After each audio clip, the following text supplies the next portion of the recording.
Santo Evangelho de Nosso Senhor Jesus Cristo, conforme o relato do evangelista São Mateus, no capítulo 9, iniciando o versículo 1. Enquanto Jesus caminhava, viu um cego de nascença, e seus discípulos perguntaram: Mestre, quem pecou para que este homem nascesse cego? Ele ou os pais dele? Jesus respondeu: Nem ele pecou, nem os pais dele, mas isso aconteceu para que nele se manifestem as obras de Deus. É necessário que façamos as obras daquele que me enviou enquanto é dia. A noite vem quando ninguém pode trabalhar. Enquanto estou no mundo, sou a luz do mundo.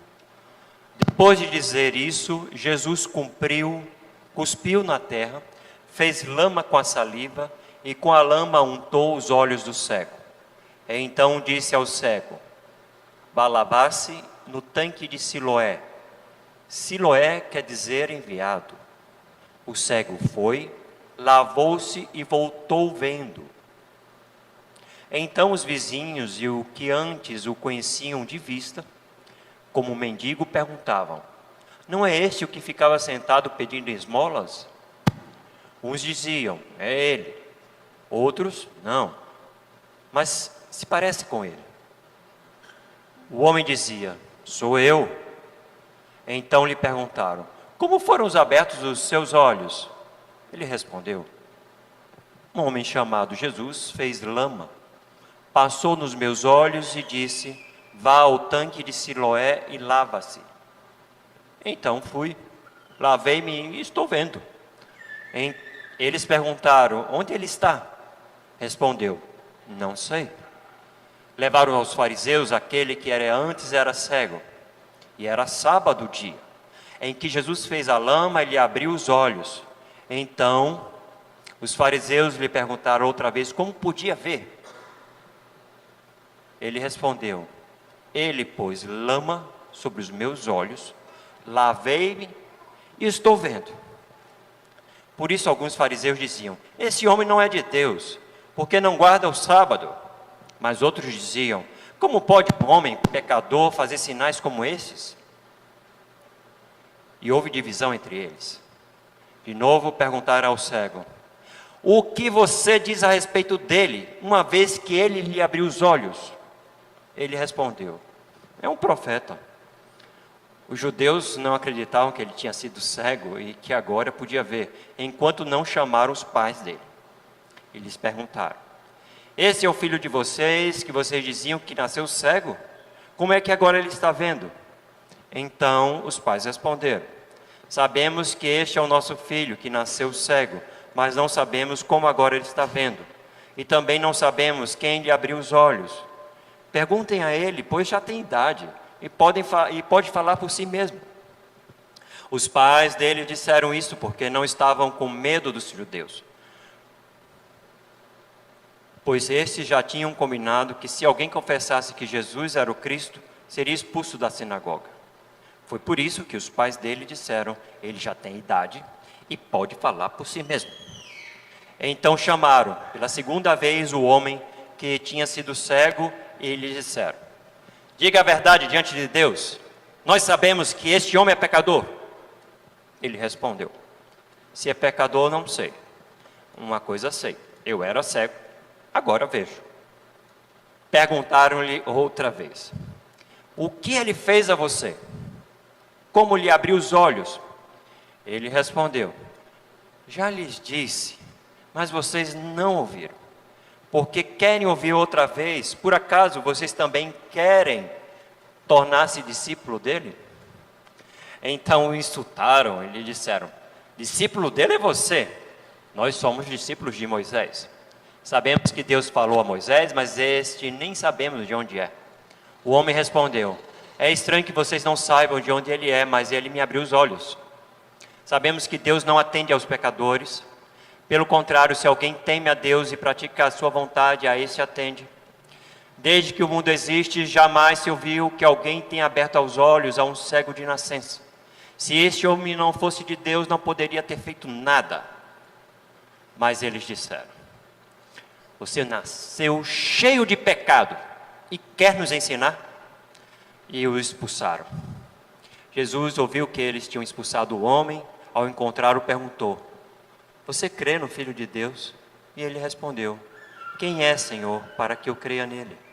E Jesus lhe disse: você já tem o visto, e é aquele que está falando com você. Então ele afirmou: eu creio, Senhor. E o adorou. Jesus continuou: eu vim a este mundo para juízo, a fim de que os que não veem, vejam, e os que veem se tornem cegos. Alguns dos fariseus que estavam perto dele perguntaram: por acaso também nós somos cegos? Jesus respondeu: se vocês fossem cegos, não teriam pecado algum, mas porque agora dizem, nós vemos, o pecado de vocês permanece.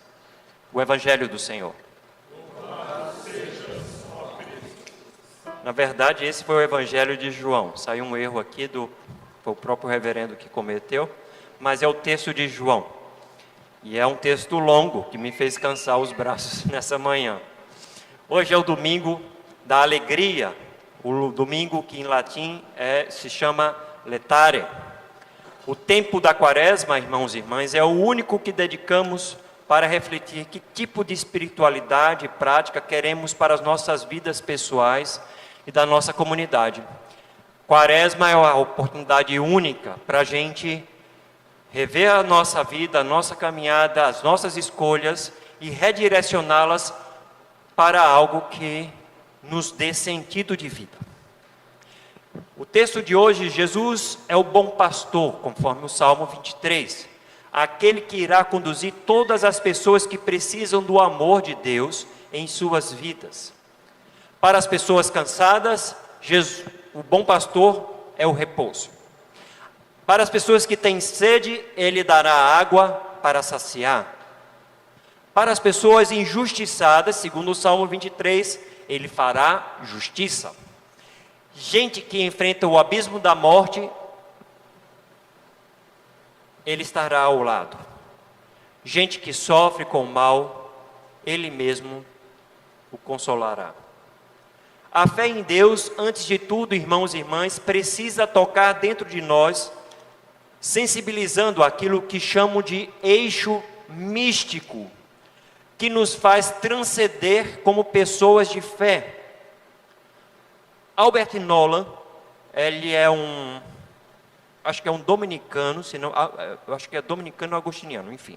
Ele é um teólogo na África do Sul, e em sua obra, Jesus Hoje, ele afirma, abre aspas: as pessoas místicas não são pessoas extraordinárias, que realizam feitos sobre-humanos, sentindo-se arrebatadas por experiências estranhas e miraculosas. Atualmente, as pessoas místicas são apreciadas como pessoas que tomam a Deus a sério. Elas não se limitam a acreditar na existência de Deus, ou do divino, mas afirmam ter experimentado a presença de Deus nas suas vidas e no mundo. A meta e o objetivo do misticismo é a união com Deus, uma unidade completa e total com o divino. Quando essa presença misteriosa de Deus invade o seu consciente sob formas que é impossível de se descrever, as suas vidas transformam-se. Passam a se sentir-se felizes, alegres, confiantes, humildes, amorosas, livres e seguras. Uma das características da experiência mística, da união com Deus, é que essa inclui sempre uma experiência de união com todos os seres humanos e com todo o universo. Experiência com Deus não significa uma experiência individualista, egoísta, exclusivista, que está alienada do mundo que a cerca.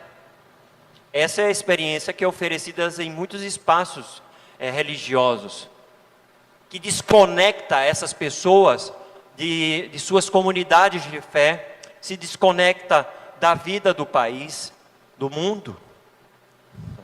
Como ser místico no mundo em guerra, como ser uma pessoa piedosa em um mundo que sofre fome. a experiência mística nos torna sensíveis ao que estamos vivenciando no universo. Assim, irmãos e irmãs, o texto do Evangelho de hoje, de João, se realiza no contexto da festa da dedicação e das tendas de Israel. Na festa das tendas, o povo lembra o tempo que padeceu no deserto, sem casa, sem lar, mas que não lhe faltava esperança de dias melhores. Esta festa, o sacerdote ia buscar na fonte de Siloé água para purificar o altar. À noite, acendiam-se as tochas nos muros para iluminar a cidade. Tudo isso são sinais que João trabalha no Evangelho de hoje. Jesus é a água que purifica e a luz que brilha na escuridão. Tudo isso são sinais do nosso batismo, no qual estamos ligados a Deus através de Jesus Cristo. Irmãos e irmãs, o nosso mundo estimula aparências. Não é à toa que há um número grande, aumentando, de doenças causadas no uso das redes sociais, onde se posta uma versão perfeita de nós mesmas. Isso de fato tem levado ao adoecimento de muitas pessoas que não se veem sempre felizes, bonitas, realizadas nesse mundo. As aparências também enganam quando comparamos nossas escolhas com as escolhas feitas por Deus. Pensamos que Deus escolhe as pessoas prósperas, as ricas, as bonitas, as famosas, as que produzem financeiramente, as perfeitas de corpo. Isso é uma falácia, né? Quando a gente vê os jornais de nosso Brasil, vê as notícias, o maior financiador de uma igreja aqui no Brasil, que era considerada como uma igreja exemplar, repleta de pessoas, era o banqueiro do Banco Master. A igreja estava recebendo fundos. E cada vez mais isso está expondo as aparências, né?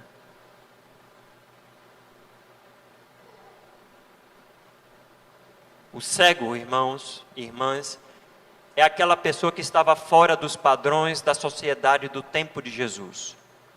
Por ser cega, era imperfeita e totalmente desqualificada para viver em sociedade, não podia frequentar os ambientes religiosos, pois poderia contaminar os que estavam sãos.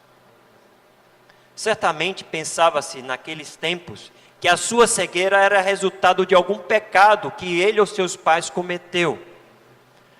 À medida que a gente vai lendo esse texto, né, vai ouvindo, vai dando um embrulho no estômago pela reação dos judeus, né? A descrença, né? A falta de sensibilidade, porque eles não enxergavam outra coisa, o ser humano enxergava a religião e não a pessoa humana.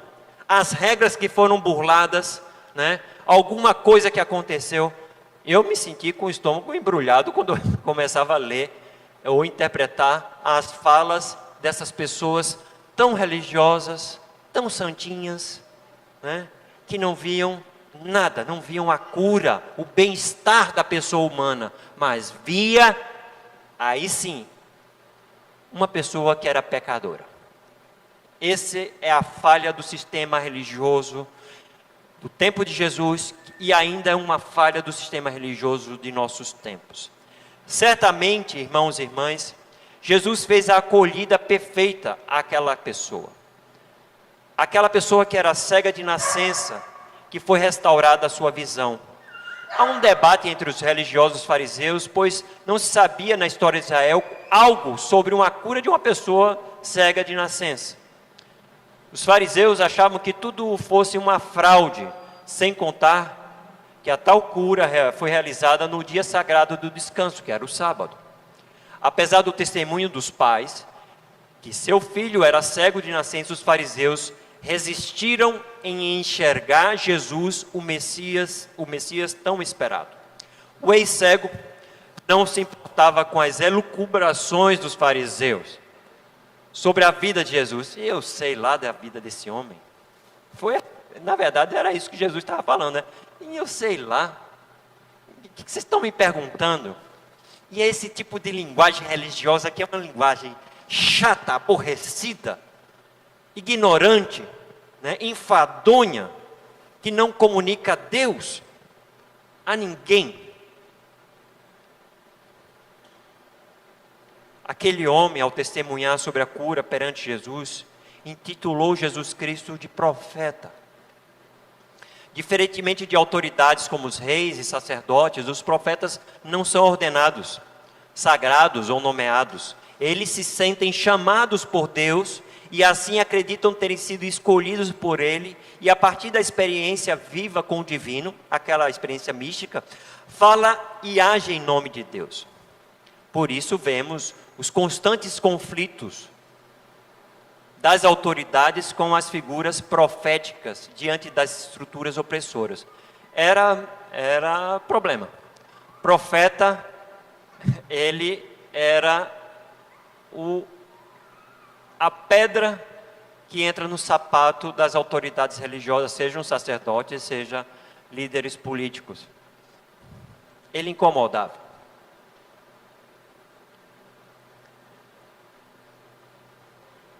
Por isso vemos os constantes conflitos que ele tem com as autoridades. Jesus nos chama para curar nossas cegueiras, irmãos e irmãs, e a seguir esse caminho de uma mística empoderada da experiência pessoal com Deus, e sermos também profetas e profetisas.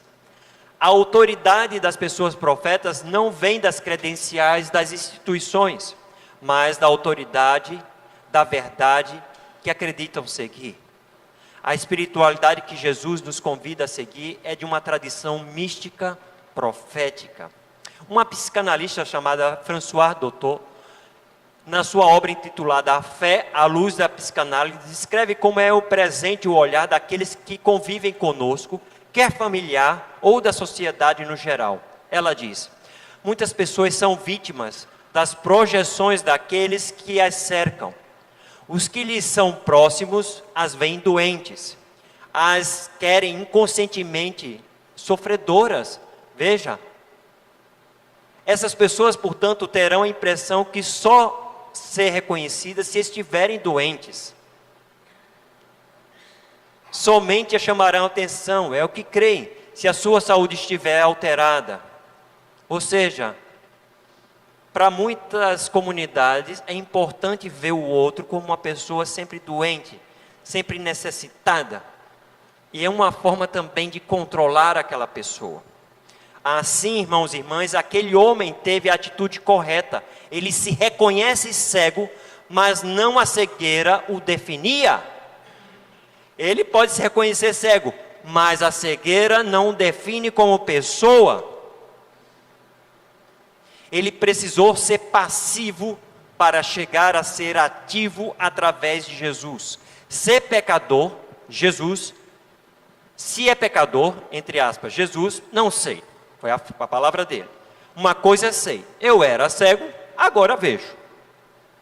Aquele homem experimentou o poder do amor de Jesus, que não o enquadrou como um pecador, mas por isso era cego.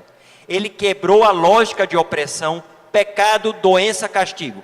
Pecado, doença, castigo. A cura da cegueira daquele homem foi um momento único, pois em Jesus ele poderia ir além daquilo que os outros o rotulavam. Um pobre cego. Ele foi além do que diziam.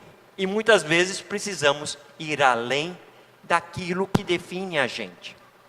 Ora, a gente é definido pelos nossos pais, nossas mães. Elas projetaram em cima de nós coisas grandes, bonitas, ou também as suas frustrações, a gente não sabe. E a gente carrega isso como uma verdade constante. O que o outro fala, fulano é agitado, fulano é chato, fulano é... Não. Jesus nos traz com essa autonomia. Quem era de fato cego na história? O que tinha deficiência visual? Ou seriam aquelas pessoas que não queriam ver em Jesus o Messias? Esses eram incapazes de enxergar nele, em Jesus, os sinais de Isaías 42, 6 e 7, que diz: Eu, Javé, te chamei para o serviço da justiça, tomei-me pela minha mão e te modelei. Eu te pus como aliança do povo, como luz das nações, a fim de abrir os olhos dos cegos, a fim de soltar do cárcere as pessoas presas e da prisão as que habitam nas trevas, fecha aspas. Irmãos e irmãs, ir além das aparências é o ensino da palavra de Deus para nós nesse dia de Quaresma. Precisamos sair dessas aparências, ou olhar apenas as aparências. Perceber que Deus não escolheu os guerreiros, os filhos mais fortes de Israel, mas escolheu Davi, um pastorzinho franzino, que cuidava lá do rebanho mais novo dos filhos. Foi a ele que Deus escolheu. Devemos, irmãos e irmãs, abandonar nossos preconceitos, esses são os piores, para que eles não atrapalhem a nossa visão. Assim como fez Samuel, que só enxergava a beleza física dos filhos de Jessé, ou dos fariseus que não viam em Jesus o Messias esperado. E aí a pergunta final: o que nos atrapalha hoje nossa visão para com a vida? O que nos atrapalha a nossa visão em relação ao mundo? Com nossas relações de amizades e familiares. Para crescer em nossa espiritualidade, irmãos e irmãs, é preciso vontade para enxergar.